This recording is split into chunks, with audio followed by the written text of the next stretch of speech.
Making connections, exchanging ideas, and empowering women from every corner of Canada is what the Women's Infrastructure Network is committed to doing.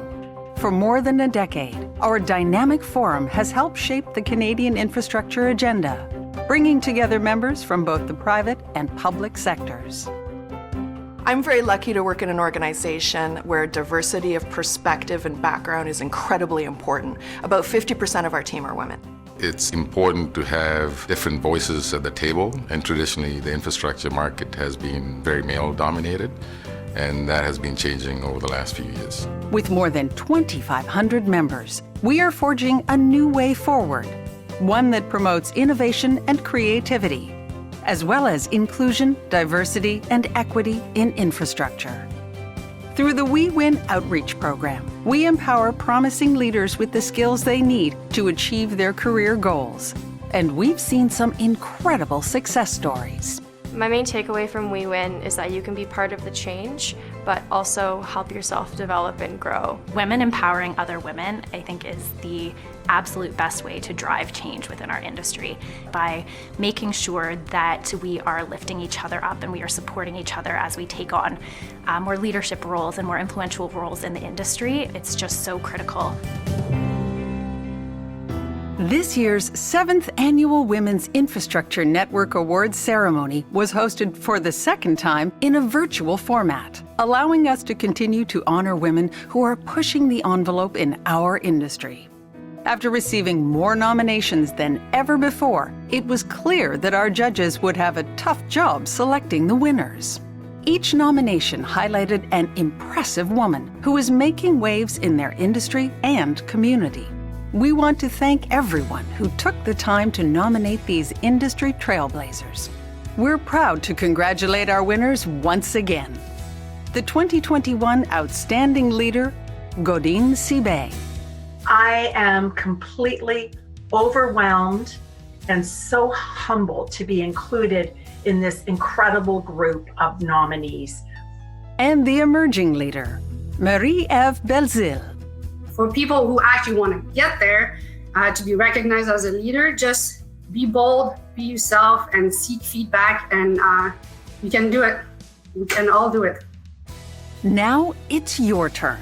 You have the opportunity to nominate an accomplished woman who demonstrates leadership, achievement, and a commitment to sponsorship, mentorship, and community for the 2022 WIN Awards. And the nominations are now open. We're grateful to all our 2021 sponsors for the opportunity to acknowledge our contributions to the industry, and more specifically, the women who were recognized this year as distinguished leaders. Without our sponsors, our programs would not be possible. And so we'd like to extend a huge thank you for helping us move the dial. And if you'd like to sponsor the 8th Annual WIN Awards or the We Win Outreach Program in 2022, please visit our website, womensinfrastructure.ca. We have set the bar very high in the infrastructure space through inclusion, diversity, and equity. And we are honored to have so many incredible initiatives, sponsors, and enterprise partners on this journey with us. It has become very clear that together we can all win.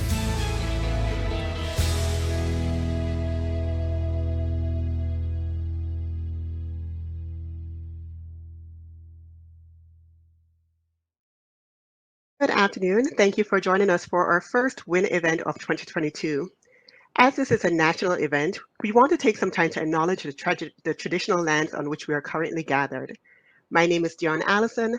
I am a Senior Associate in the Infrastructure Advisory Practice at EY and a member of the 2022 WIN Awards Committee. Gender roles have changed in the home, the office, more recently the home office, and other facets of life. In the process, women have risen to lead teams, projects, and general business operations in a historically male-dominated. Perfect. Maybe I'll just pick up from where Dion left off because I think she's having some technical difficulties with her camera and with her audio. So let me just start up here. So the awards were launched in 2015, and over the years, more than 300 nominations telling the stories of exceptional women have been received. Each year, 2 of the most exceptional women are awarded in either the Outstanding Leader or Emerging Leader categories. We are thrilled that you have been able to join us for what promises to be an engaging discussion as our 2021 awardees tell their stories. As you listen, we are certain you'll be inspired, but we also hope you'll reflect on women in your own network that have excelled. We know that there are several.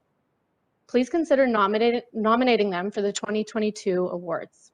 Nominations are now open and will close on January 31st, 2022.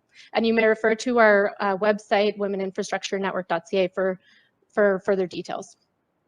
We also encourage all of you, women and men, to get involved in WIN, whether that be joining WIN, whether by joining WIN, membership is free, participating in our events and activities, supporting the planning and execution of the awards, or participating in the We Win mentorship program. Please also consider sponsoring the WIN Awards or the various other activities of WIN.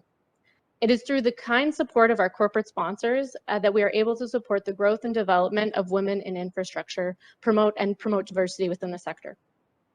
As we get to the main event, we just have a few housekeeping items. So if you would like to ask questions of our panelists, you can select the Q&A tab at the bottom right. There's 3 little dots on the bottom of your screen. And feel free to type a question, and we'll be monitoring the chat for questions at the end. And also, if you're having any difficulties, please, as you did, reach out through the chat and we'll address them as quickly as we can. Finally, please note that this session will be recorded and the recording will be retained by KPMG. All participant information, though, will be kept anonymous. So without further ado, I'm now going to hand the mic over to our moderator for today. She's the 2017 WIN Emerging Leader awardee, Marie-Eve Belzile. Marie, over to you. Thanks so much, Kathleen, and thanks for jumping in. I really can't wait to see all the phenomenal women nominated this year. So now, let's start by introducing and welcoming, last year award recipient Godyne Sibay and Marie-Eve Belzile. So I'll try to be brief, but I also want to highlight how phenomenal they are. So I'll start with Marie-Eve. Marie-Eve started her career as a field engineer and very quickly demonstrated early leadership capabilities and was given increasingly challenging role on high-profile infrastructure projects, the Canada Line, Calgary West LRT, Confederation Line, Trillium Line, and on the Curl Lake project in the oil sand.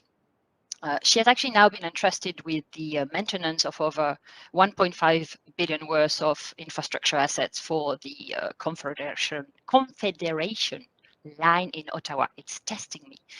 She's a professional engineer, a project management professional, and obtained an MBA while working full-time. But it doesn't stop there. Marie-Eve also committed a time outside of work as a part-time professor at Algonquin College, where she taught over 500 students wishing to become project managers. And she volunteers as the treasurer of the Ottawa chapter of the PMI Institute and on the Institute Mentorship Program, and sit on the SNC Lavalin Diversity and Inclusion Committee. And finally, and this is a really cool fact, she's a licensed skydiver, and she's actually instructed and coached over 100 students through, what you can imagine can be sometimes a challenging progression from beginner to licensed skydiver. So welcome, Marie-Eve. I'm so glad to have you today with us. Thank you for the introduction. Oh, you're welcome. And Godyne, getting to summarize a key achievement of Godyne over a 35-year career is literally impossible. So I'm going to give it a shot, but bear with me. Godyne is McCarthy Tétrault managing partner in Ontario. And literally, she's made a career of breaking new ground, both as a woman and as a lawyer. So she's obviously a trusted legal and strategic advisor with extensive experience in project development, PPP, public procurement, real estate. Over her career, she's helped build, many critical additions to Ontario's economy.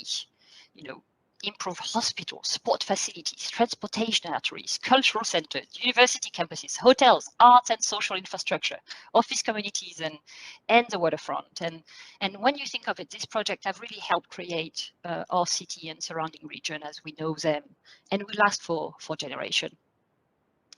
The expertise and influence she has amassed through her client work has garnered her extensive recognition, and it all started actually quite early in her career, which is encouraging for all of us, and continuing ever since, including being selected as one of Canada's most powerful women. And as one of the very few women in the field of project development law, she has mentored literally hundreds of lawyers and students through her career, while never missing an opportunity to put someone else in the spotlight. And as passionate as she's been in her career in law, Godyne is equally passionate about making a difference in the business community and the community at large. She's been a tireless advocate for women and other equity-seeking groups, not only in the legal group, but also in the infrastructure and development industry and wider business community. She is a founding member of the Wind Infrastructure Network in Ontario, the Toronto Commercial Real Estate Women Association, the Women Leadership Initiative for the Urban Land Institute, and the Prosperity Project. She co-chaired for several years the United Way Women Gaining Ground initiative and is an active member of the International Women's Forum. She's on the board of the Toronto Regional Board of Trade and Civic Action Leadership Foundation. Phew! Welcome, Godyne. I did it. I hope I did it justice, but I'm so pleased to have you and Marie-Eve here today with me. Thank you so much. What a wonderful introduction. Thank you. So before I kick it off, just want to make sure, remember the 3 little dots next to the chat. That's how you get to ask Q&A. We collect questions. We've left some time at the end to make sure that we get to your question, but obviously we've prepared a few to get things started. And the first question is, we've all spent quite a fair bit of time reflecting over the past year, right? And you were both the first recipient of what I would call our special COVID edition of the Win Awards. And I just love to hear from you about what I would call more generally the Win Awards journey, from nomination to award, but also now post awards that you've been a year since this great achievement by your peer. And would love to know how it all impacted you. And Marie-Eve, if you don't mind, I'd love to start with you, because after we all talked to prepare for this, the timing of all of this for you seemed to be so serendipitous in your case. I think it's a good place to start. Yeah, well, thanks for, thanks for having me tonight. This is really great to share this with you. As you said, when we were talking earlier, Marie-Eve, or Marie, as we'll call you, when we were chatting earlier this year, you asked me, hey, what happened with the award? What happened with you since you got the award? Well, I would like to inform everyone that I got promoted to a stay-at-home mom since I gave birth to a baby boy just after receiving the award, like within a week. So I actually never went back to work since. So that was one of my big promotions since my award. I'm going back to work eventually, very soon actually, but we'll see what actually career-wise the award is going to do for me. But on the personal side, it's been a great year, even though we're locked at home. So that's it for since I won the award. But in terms of preparation for the award, like Sharmila, who was a colleague of mine at SNC way back, she's like, hey, I would like to nominate you. I was like, okay. As you know, it's her idea, but we work together to build the profile, right? So it's a lot of work to reflect on yourself and actually come up with like, hey, what's my actual biography and why should the committee select me this year, right? Among all these other amazing nominees, right? So you had to do a lot of self-reflection. And interestingly enough, when we were preparing for this at this time of year, my best friend was at home with me from Calgary. And she, for everyone who knew Laura, she would have gone like, hey, okay, let's prepare this. And she would like challenge me, hey, you did this too, and we did this too. So we wrote the 2-page document together, and it was really a very good weekend where like you actually 2 brains on one paper. Of course, Sharmila helped put it all together after. Unfortunately, my friend Laura passed away before I actually won the award, which was a little sad on my side. But as another very impressive woman in construction, for whoever had known Laura, she could have well won that award as well. So amazing women out there supporting other women. So that's how I made it to winning the award in 2021. This is such a special story, Marie-Eve. Thank you for sharing. And it's great because it's so great to see that a special bond and a recognition and professional recognition can lead to the recognition that you have today. And Godyne, what about you? This is not your first award, not even close, as we've established. Did it matter?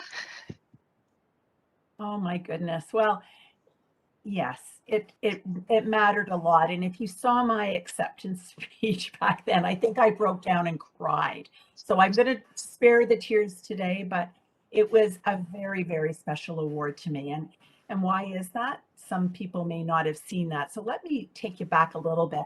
I was actually one of the co-founders of Win Toronto back in 2008 and 9. And we started WIN because we needed to help women in the industry connect and to help lift each other up. And it's very interesting to me because in the pandemic, the role of WIN and other professional organizations, I think they take on extra importance, even for someone at my stage in my career, because everyone needs the opportunity to keep meeting new people through forums like this. And we all need each others to act as both mentors and as sponsors and as champions.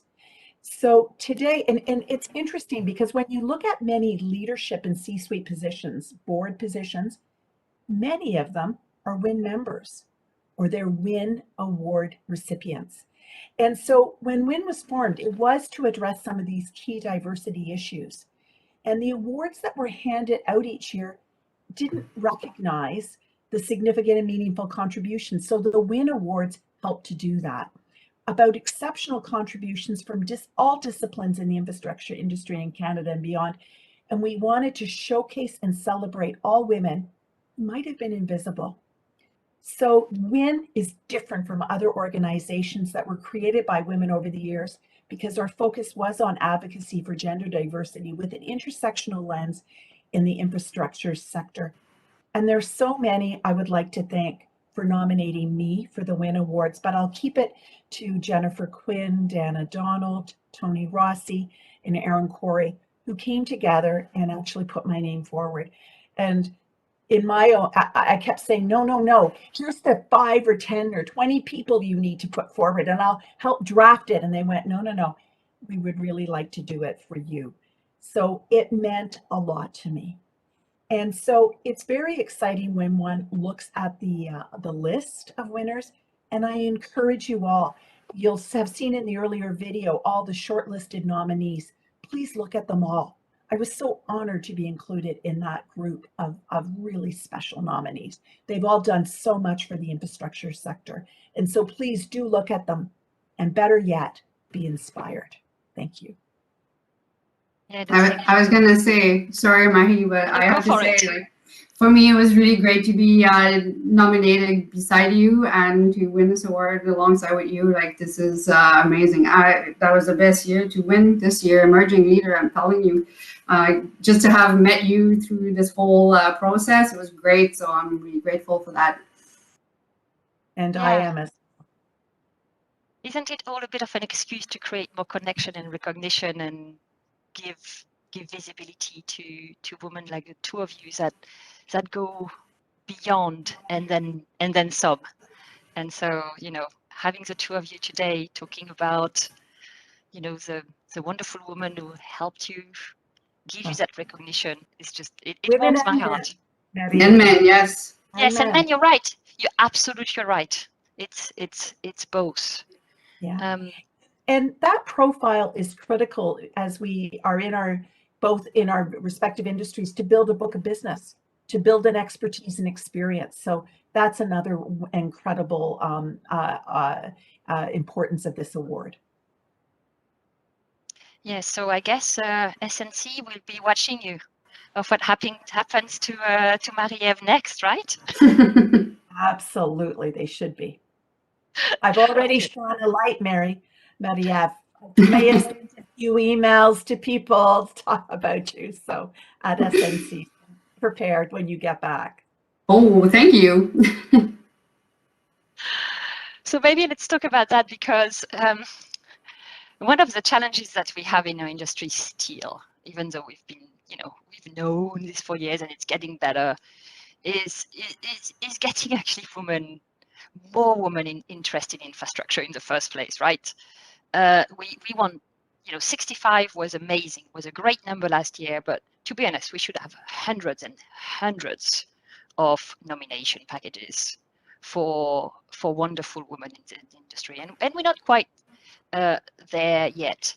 And so, Godyne, starting with you, is what you could have presumably done a lot of different things. You decided infrastructure and you stuck to it for your entire career. Why? What was the catch? What did you like?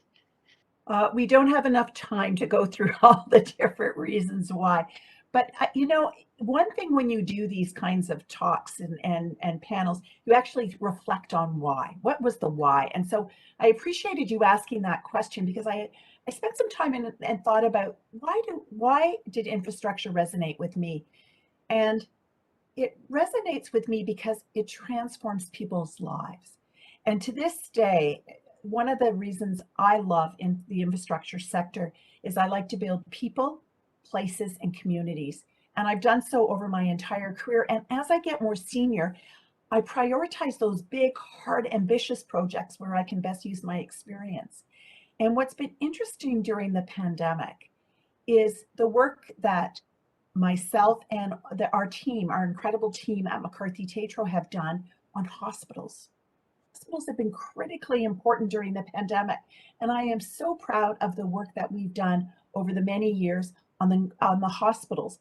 Can you imagine where we would be in this pandemic today if we hadn't built the hospitals, the expansions like at St. Mike's Hospital, Halton Healthcare, Humber Region, Bridgepoint, Women's College, Oakville? I mean, the list goes on in Sudbury, right across Ontario. Where would we be today without the infrastructure sector? We talk about the healthcare, but where is that? In critical transit projects, I think of the projects that I've done.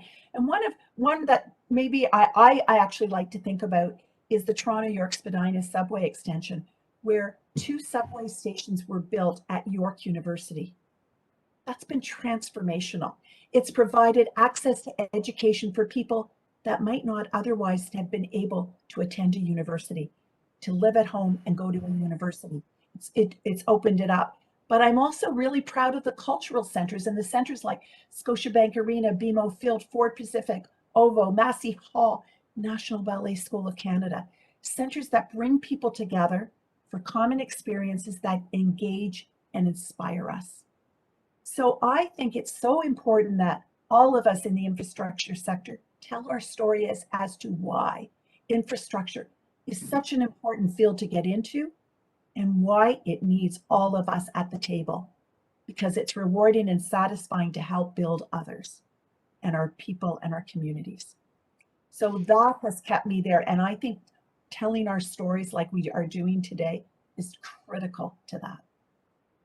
No, that is amazing. I just wonder, wow, did you already know that at 22 when you went? Because that seems like something that you would realize over time about the beauty of our industry and the richness of what we build collectively. But is that what drew you in? Yeah, it's sort of interesting because one of the things that drew me in is when I was in law school, that was at the time where we were doing work on the Charter of Rights and Freedoms. And I did research on that area and heard about groups that needed help in so many different ways. And that's where I said, I would like to continue to help build people. And I always was really interested in building. And so I took that passion and I realized, oh my goodness, you could do that in law.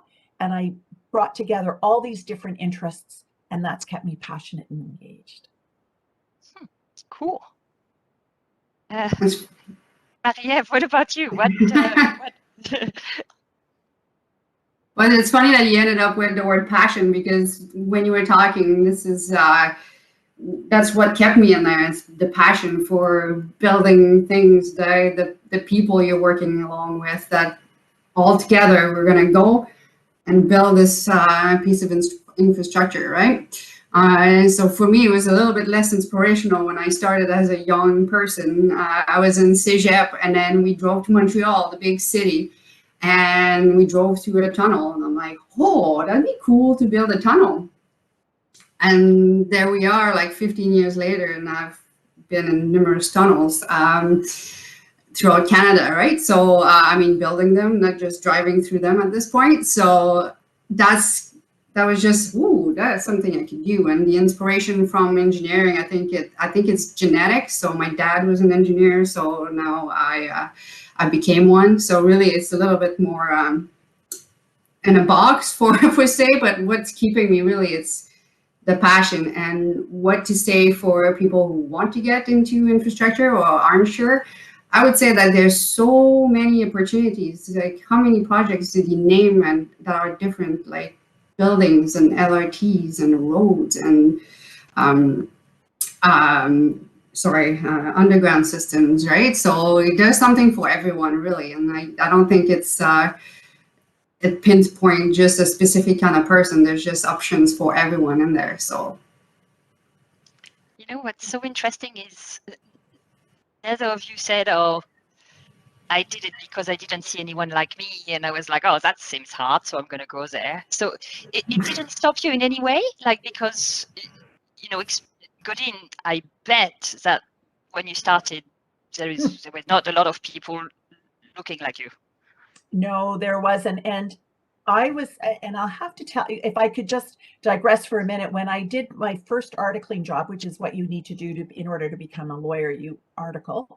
And my very first articling job, I went into my first interview and I was told they didn't hire women.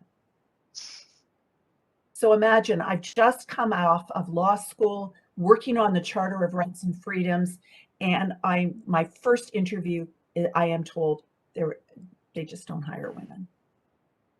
So that to me was a wake-up call that whatever I got involved in, I would need to get right involved in. I would need to be a role model and an example and help others to accomplish and realize their dreams, whatever those dreams were. Mine went into the real estate and infrastructure space, but I am here to help anyone. So the one thing I would like as a call to action is, if for anyone who's listening on this call today, if you have someone you think, gosh, it would be nice if they could speak to someone to understand whether or not infrastructure is a place for them, pick up the phone. I know Marie-Eve, myself, Marie-Eve, you would as well.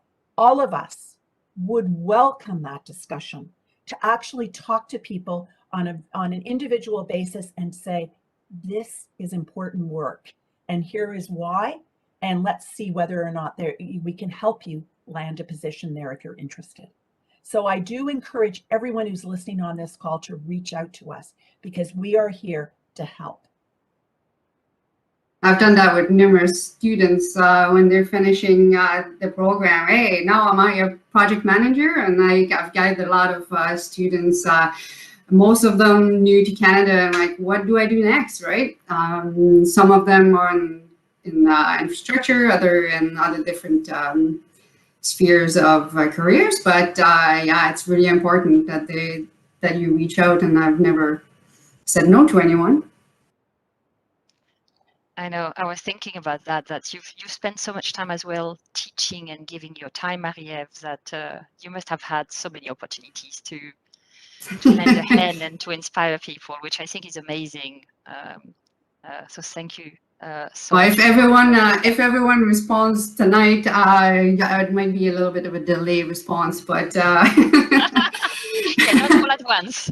But someone from work was calling me today and like, "Wow, you're the only one answering." I'm like, "Yeah, I'm the only one who's actually not working, but I have time, so I'll help you."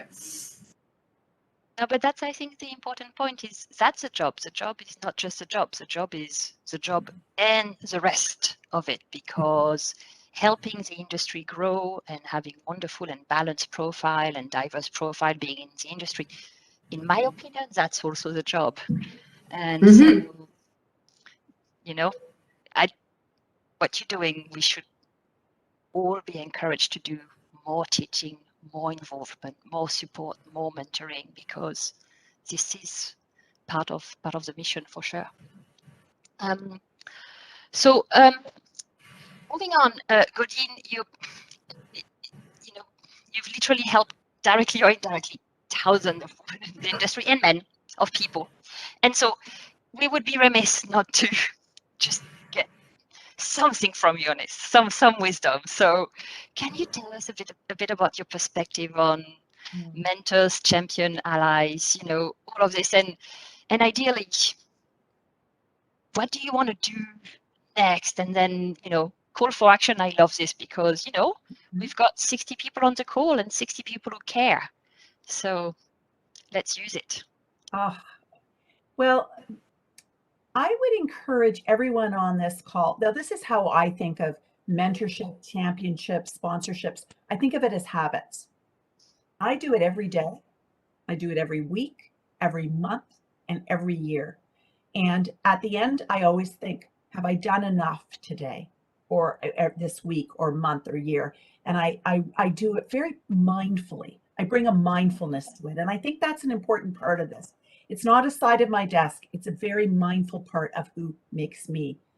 And you know who I look for? And because I'm at an age and stage now where I think about who am I going to spend time with? And I look for people that are talented, that are being held back by systemic bias.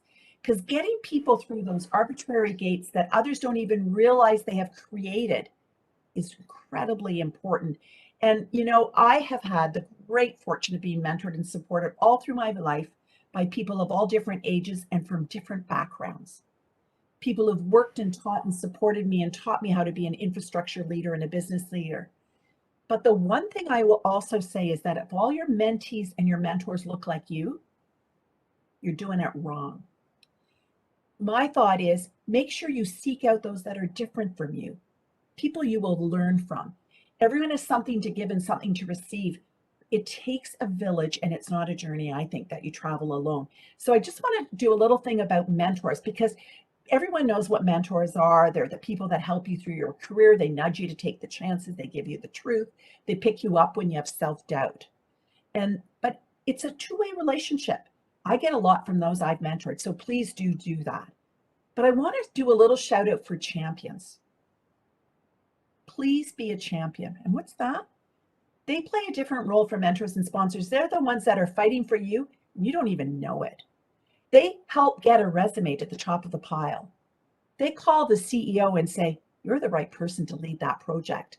They put your name forward for a leadership position. How many boards and CEO spots have I been the reference for? They lend their credibility to yours. And you know what? People advocate for you, and they're at tables you're not even at.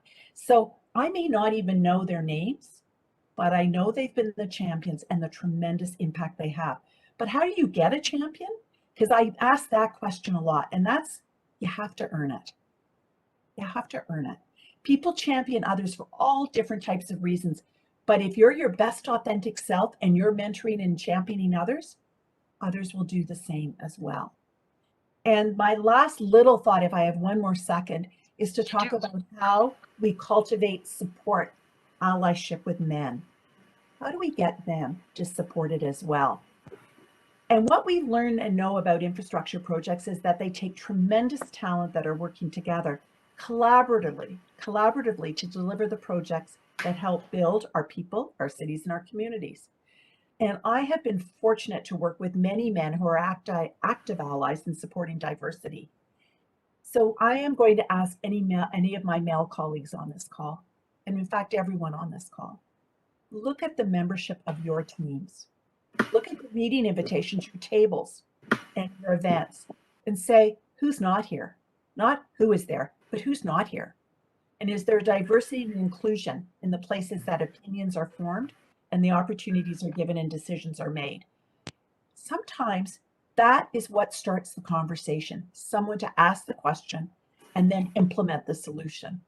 So please help me, because I'm sure everyone on this call wants us to raise awareness and hold our industry to account.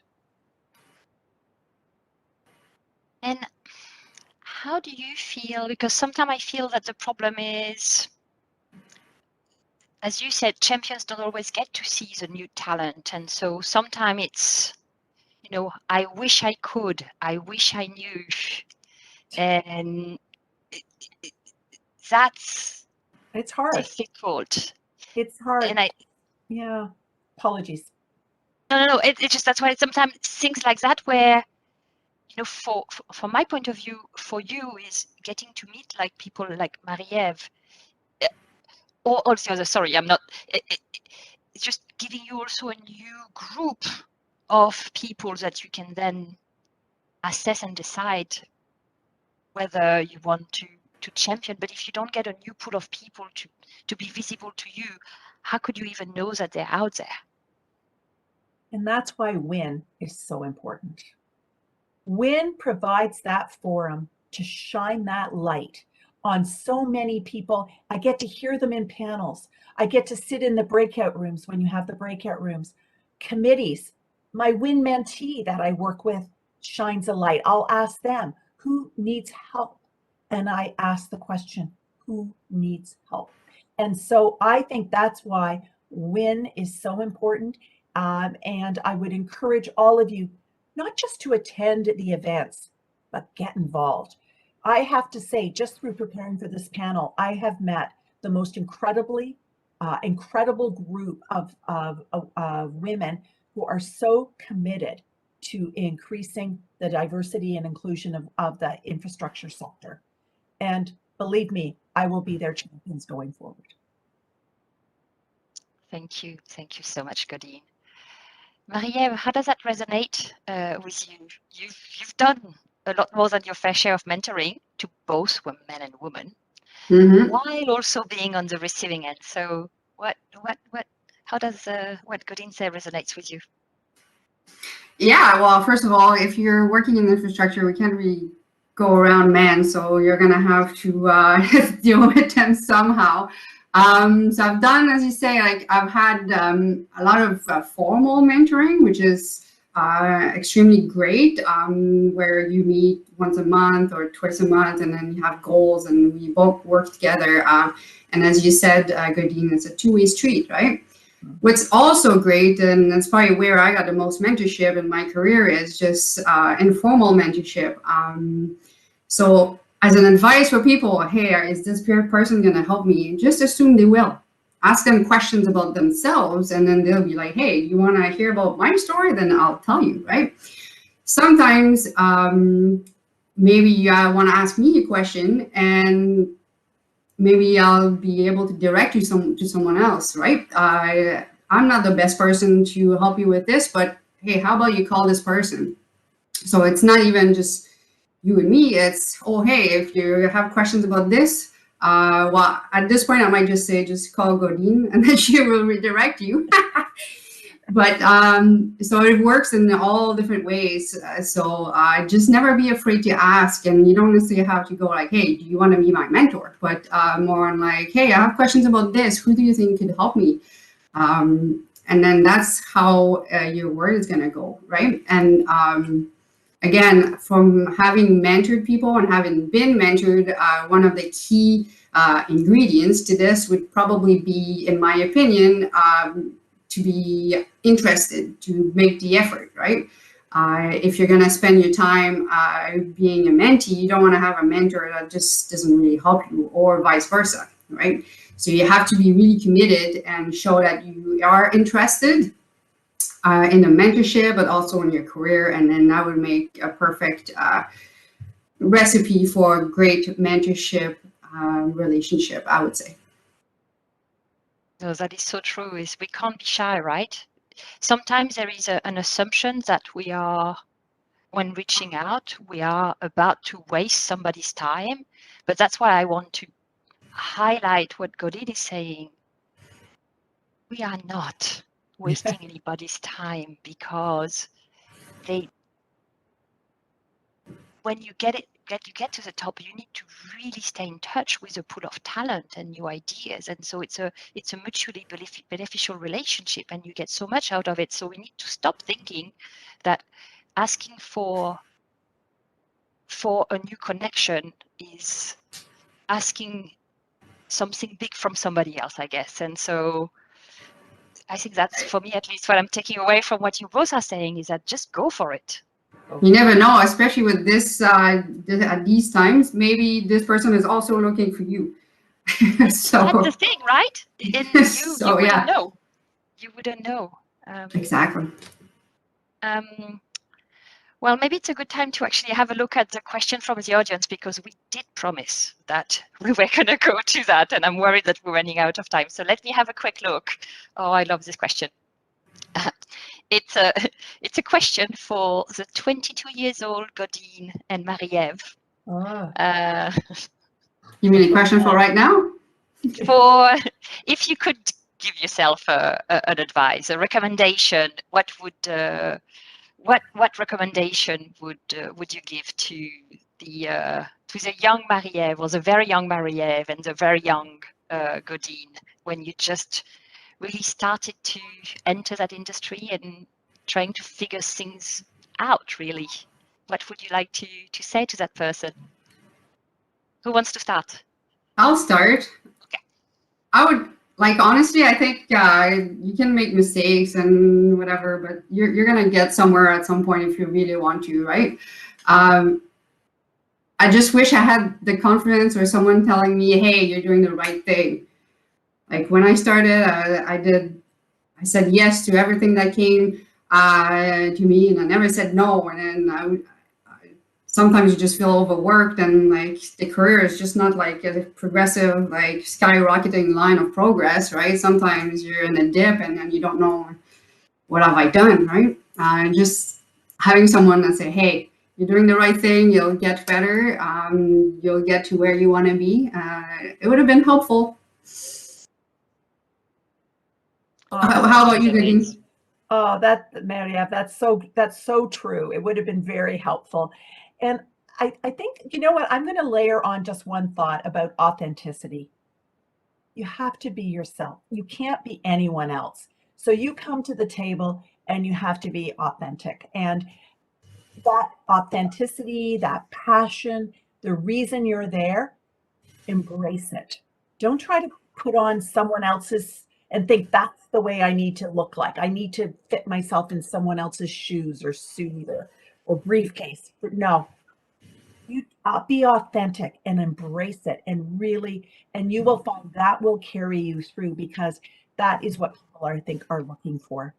And when we started in my field, I couldn't hide who I was. And I decided I was going to embrace it. And I think if I could go back to my 22-year-old self, I'd give myself 2 thumbs up. It was the right call. There's 4. It's true though, when you're looking for someone, sometimes you go see someone for advice and you just want them to tell you like what to do, A or B, but that's not what they do, right? Exactly. But in hindsight, it would have been nice. Would have been nice, yeah. Yeah. You know, it's the way it goes. It's a journey, isn't it? So I've got a question that is interesting. It's for you, Godyne. It's how did you navigate the power structures early in your career versus later in your career when you had a more formal leadership role? My interpretation of the question is politics. How do you get better at it with time?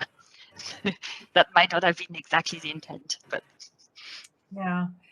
I think on politics, sometimes you go into rooms and you think, where's the decoder ring? People are talking and I'm not getting what's happening. And I'm also a mother of 4 boys. So I know what Marie-Eve is going through, but I did it when they measured parental leave in weeks, not months. So that was a very different time. But I would go into rooms then and people would be talking and I think, oh gosh, I don't understand the conversation. And that's the political side. And so that was the mentorship side, was where I reached out to people who I thought had the hook on the decoder ring and could figure out how it all worked. And so they helped me learn the new language and how to translate it into a language I felt comfortable using. Because it needs to be something that you feel comfortable with.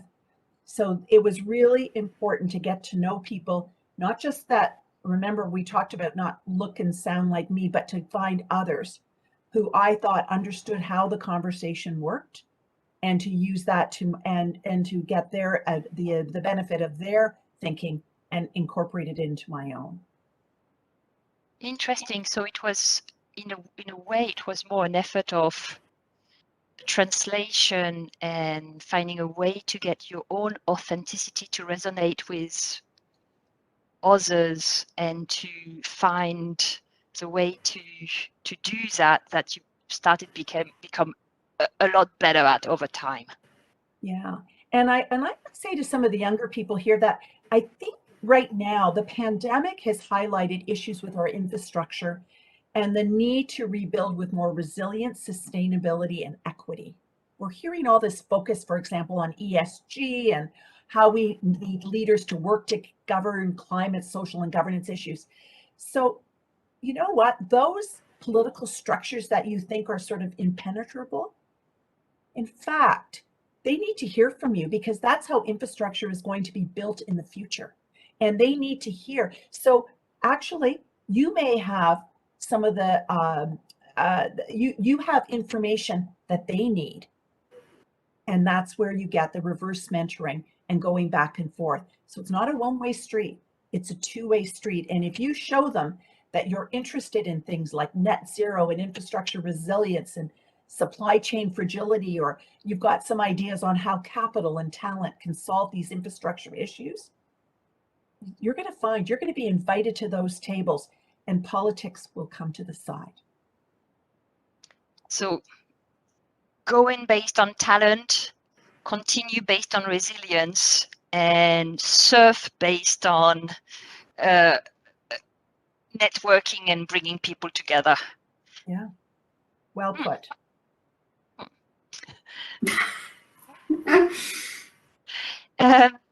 I got another question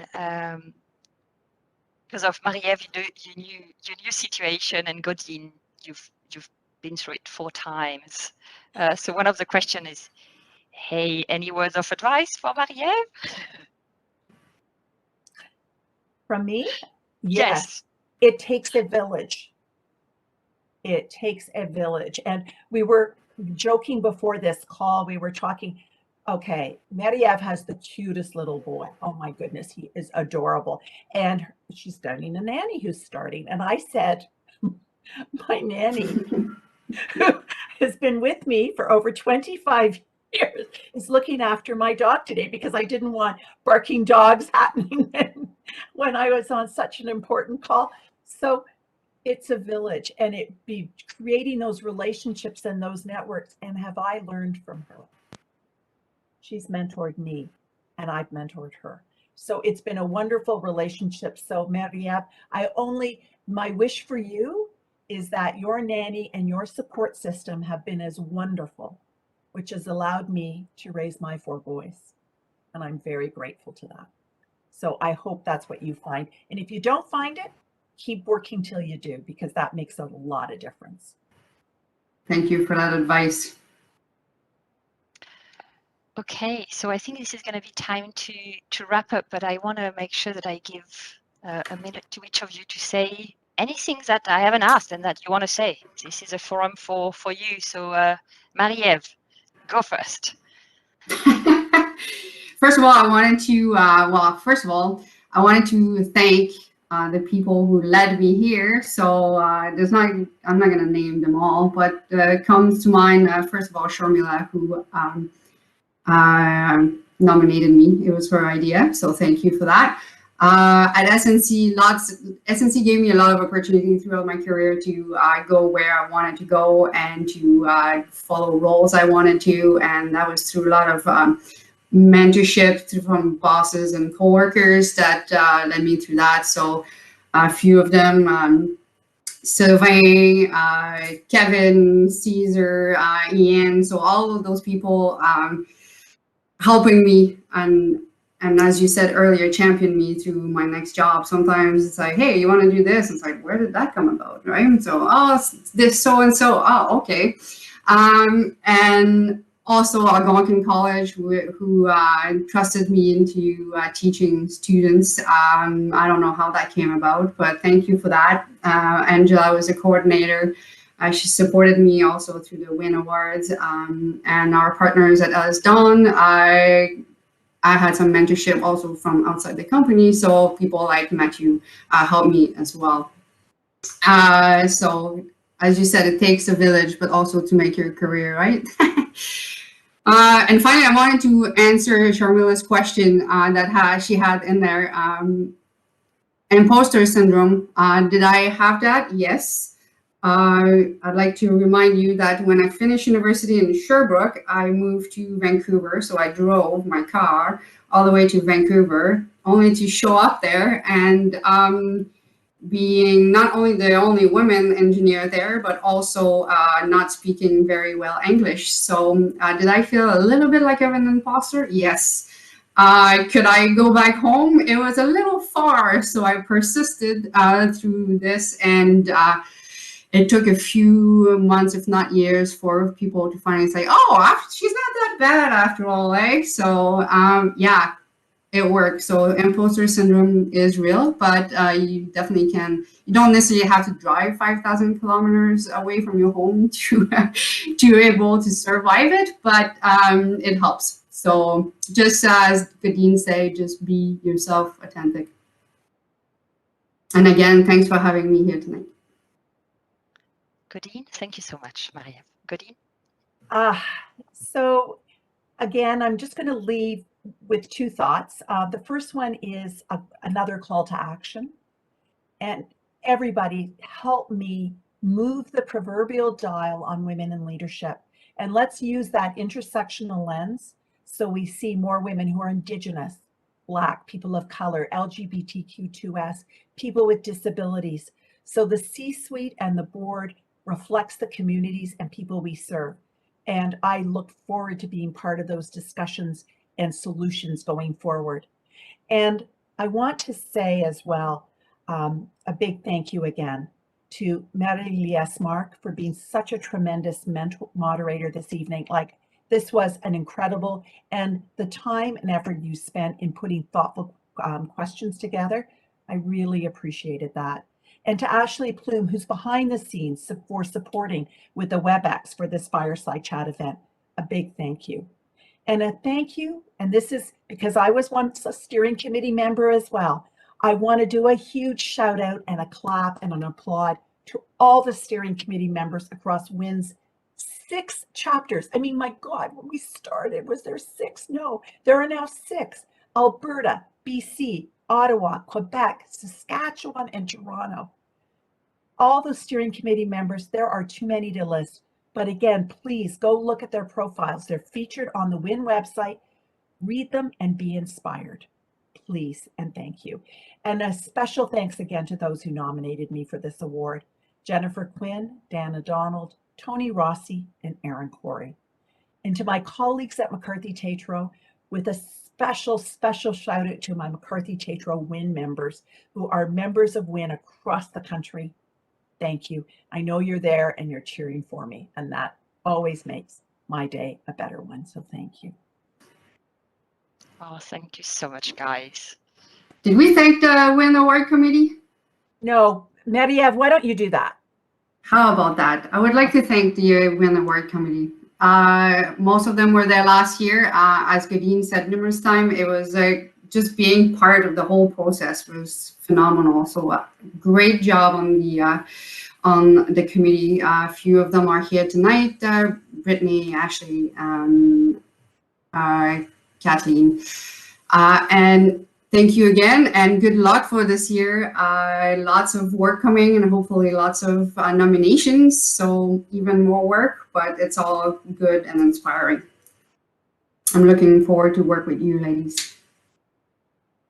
Thank you so much, you guys. And yeah, I think that's a wrap, right? It's just that if you think that you just start by nominating somebody, just because it will be visible to everyone in the evaluation committee. Every year we have phenomenal judges that look at all the shortlisted. The visibility that we show to the world, it starts there. So just, I know it's more work, it's more time. We all have too much on, but you know what? It's part of what we have to do as a community. So just do it, and that's my wrap. So I don't know, who am I supposed to give it back to? Kathleen, do you, or are we just finishing here? But thank you, everybody. There. Yeah, thank you everyone for attending.